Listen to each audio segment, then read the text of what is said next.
Today, we're going to be experimenting with stiffness and vibration of a cantilever beam. In parts 1 and 2, we're going to be putting the beam into a static load and measuring its deformation. In part 1, we'll be using a micrometer, and in part 2, we'll be using a strain gauge. So this lab is also an introduction to strain gauges. In part 3, again, we'll be using the strain gauge, but we'll be inducing a vibration by plucking the beam. And we'll be looking at how its motion decays. The first case will be a small pluck, which will induce a linear decay in its motion. And the second part will be a much larger pluck with an exponential decay envelope on its motion. And so we will be finding Young's modulus as well as natural frequency of the beam. And for this exponential case, we'll be finding the damping ratio in that vibration.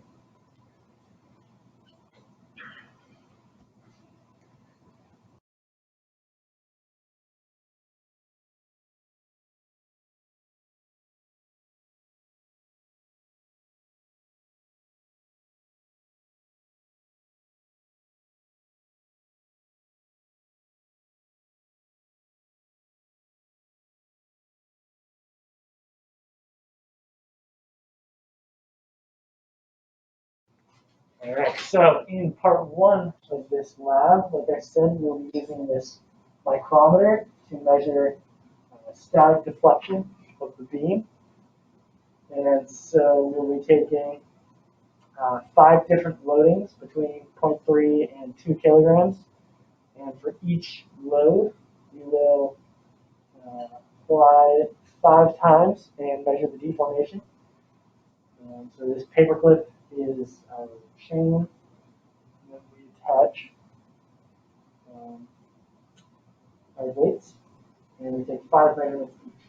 And so first what we need to do to measure this is bring our micrometer down, and then we will preload it. And this way, when it deflects down, the micrometer will be able to measure that deflection. So we will zero this.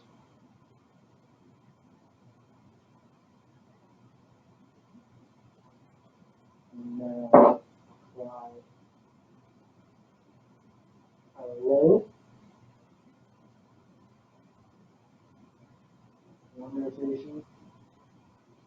So that's about almost 150 thousandths of an inch. And then we would remove our load. We would also record the secondary value. And then in our analysis, we would take the difference of those two values as the displacement. And so we would repeat that 5 times for 5 different loadings. And that is part 1. All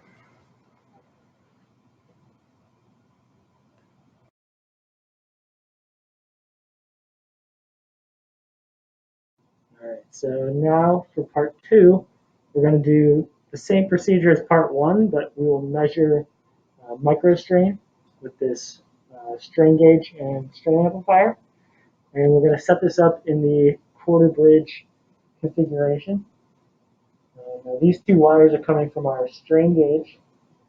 And if you look at this diagram, you'll see there's a resistor and then this shorting wire. And if you remember from the lecture, strain gauge is really just a variable resistor. So that's why the strain gauge is represented by that resistor symbol. Because all a strain gauge is, or at least this type of strain gauge, it's just a wire. And so when the strain gauge is deformed, the length of that wire changes, which changes the resistance of the strain gauge. And this instrument here basically reads that change in resistance as a change in voltage, and then computes that into a strain value. So we'll turn this on here. Amp is already zeroed out here, as you can see, so we don't have to adjust that. We set the gauge factor. Gauge factor is also good, which we find on this little piece of paper. And then we press run. And we adjust the balance a little bit. It's just like tearing a scale. So now we've got 0. And you can't see this, but I'm going to press the specimen down, and you can see how it's registering that strain. And then that was pushing down, and if we push up, we get that minus sign. So if we were to use this same 1 kilogram weight as in part 1, which we saw give about 150 thousandths of an inch deformation.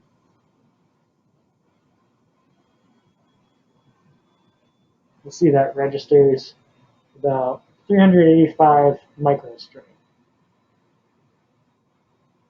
And so just like in part 1, we would do that 5 times for the same 5 loads we used in part 1 and record all of those strains.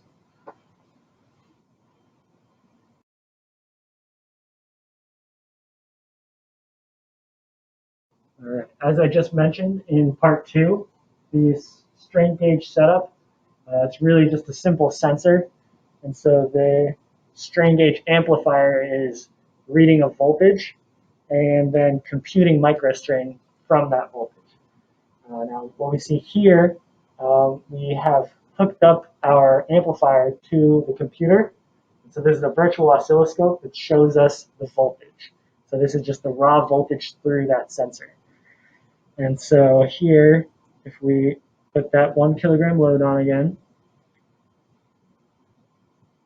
we can see that the voltage goes from negative 1.4 to negative 1.2. And so what the strain gauge amplifier is doing is just taking that change in voltage, that 0.2 change in voltage, and computing that microstrain that it shows you on the display. And so for part 3, like I said, we're going to be doing vibrations. So basically, we're just getting a small pluck, and we are capturing that voltage. So let's see if we can get one.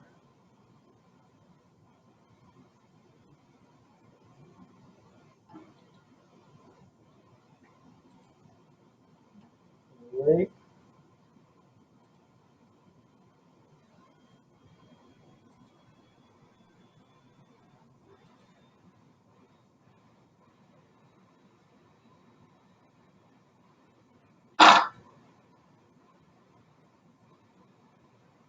Anyway, but you can see we have this time signal of our decay, and it looks pretty linear.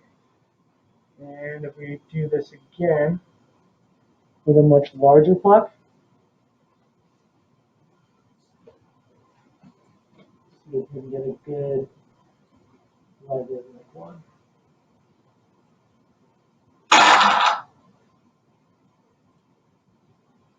looks pretty good. You can see here this decay is more logarithmic.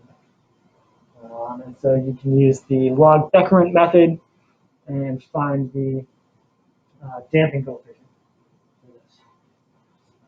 And so that is part 3.